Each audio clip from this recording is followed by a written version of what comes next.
संजय लीला भंसाली की फिल्म एक मास्टरपीस होती है जहाँ पर हर एक फ्रेम आपको पेंटिंग की तरह दिखाई देती है। और आज हम वही ब्रेक डाउन करने वाले हैं कि वो इन सब चीज़ों के बारे में सोचते कैसे हैं। सो लाइटिंग हमेशा मूवी की स्टोरी के हिसाब से की जाती है या फिर सब्जेक्ट के हिसाब से कि कैरेक्टर कैसा है, सीन क्या है यहाँ पे। तो ये सारी चीज़ें दिमाग में रखनी होती है जब हम लाइटिंग कर रहे हैं। जैसे कि ये सीन को हम डिकोड करते हैं तो यहाँ पे लाइटिंग में हमें क्या समझ आ रहा है कि जो लाइट जहाँ पे ब्राइट है फेस के एक साइड पे वो फ्रीडम है, और यहाँ पे शेडो है तो वो डार्क है। यहाँ पर कुछ तो गड़बड़ है, वो कहाँ आकर फंस गई है, वहाँ उसको ट्रैप्ड किया गया है यहाँ पर। तो ये इंडिकेट करता है। और शीला माँ से भी गंगू के फेस को लेफ़्ट राइट रोटेट करते हैं तो वो लाइट का प्ले होता है कि लेफ़्ट राइट ज़्यादा। अब मेरा ही फेस देखो आप, यहाँ तक लाइट आ रही है, इसे सिनेमेटिक लाइट किया जाता है। ठीक है, अगर मैं ऐसे कर दूँ तो मेरे पास फ्रीडम ज़्यादा है। यहाँ पर मैं डार्क मोड में हूँ तो मैं कहीं पर फंस गया हूँ, मैं ट्रैप्ड हूँ। तो यहाँ पर हमें इस सीन में ये दिखाया गया है। यही सेम चीज़ मूवी में आगे भी दिखाई दी जाती है जब गंगू भाई को रहीम भाई की हेल्प चाहिए होती है। और जब गंगू भाई रहीम भाई से बात कर रही होती है तब का आप सीन देखोगे। लुक एट दिस फ्रेम, यहाँ पे हाफ एन आवर लेट किया गया है। तो यहाँ पर अभी भी गंगू भाई के पास पूरी फ्रीडम नहीं है, अभी भी उनको रहीम भाई की हेल्प चाहिए इस ट्रैप से निकलने के लिए। तो ये हमें लाइटिंग के थ्रू दिखाया गया है। आगे जाके जब गंगू भाई अशफाक से मिलती है तो उनके बीच में थोड़ा रोमांस दिखाया।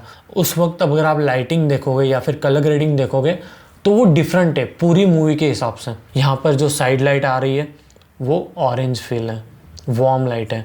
ठीक है, यहाँ पे पूरा ब्लू लेन, यहाँ पे अशफाक को दिखाया, यहाँ पे थोड़ा मजेंटा टिंट दिया गया है, थोड़ा पिंकिश टिंट है। यहाँ पे स्टिल यू कैन सी थोड़ा मजेंटा टिंट है। ठीक है, जब गंगू भाई की वो वाइब पूरी, जब वो अशफाक से मिलने आते तब पूरा मजेंटा फील दिया। यहाँ पे डार्क टोन नहीं दिख रहा। एंड लुक एट दिस, अब लाइटिंग के हिसाब से most of the scenes harsh light में। लुक एट दिस, यहाँ पे सनलाइट आ रही है विंडो से।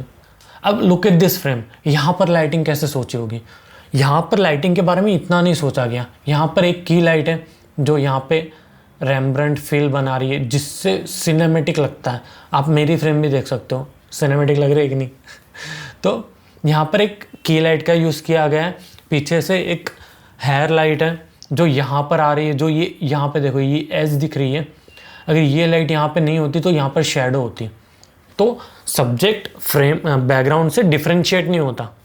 ठीक है, तो वो लाइट हमें यहाँ पे क्या दिखा रही है, डिफ्रेंशिएट कर रही है बैकग्राउंड से। नाउ लुक एट दिस, रहीम भाई के फ्रेम, जब गंगू बात करी रहीम भाई से, रहीम भाई में भी सेम है, दिस इज इवन लाइट। और यहाँ पे कलर टोन भी चेंज हो गया है ब्लू, क्योंकि यहाँ पर उनकी जो एक फ्रेंड थे उनकी डेथ हो गई, मुझे नाम नहीं पता पर उनकी डेथ हो गई।